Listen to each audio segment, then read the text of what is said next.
taking you through how the income works. If we take the base of 65, which is based on, let's say, a morning shift, Monday to Friday, which is the minimum you can get paid.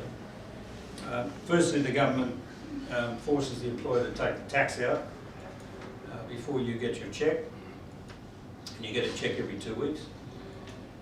So your after-tax income is 50,000 or 57,000 in the case of a Year 8 nurse.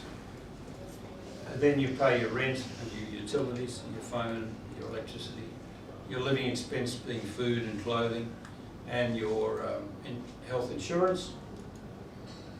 So the total expenses are 22,000.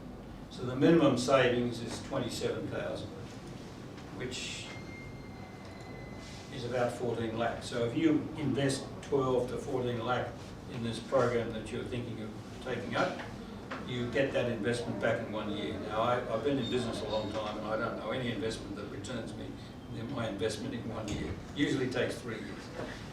Most nurses probably will buy a car at some point, so sometimes it's a year and a half before they pay back the whole loan. Sometimes they don't have to pay the loan back. It depends whether they borrowed it from parents or the bank.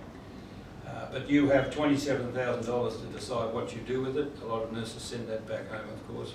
What happens in Australia, up until Year 8, you get an automatic increase in your salary every 12 months. So if you're a 4-year nurse here, because you've been doing 48 hours a year for 4 years, that equates to about Year 5. So we negotiate with the employer for you to get a Year 5 salary, not a Year 4 salary.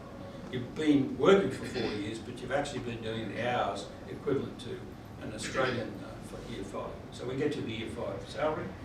And then you get a 5% increase 12 months later, and then another 5% until you get to Year 8. After Year 8, you don't get any automatic increases for experience, but you get a cost of living allowance.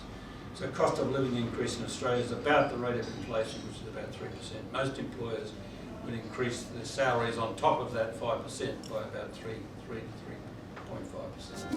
3.5%.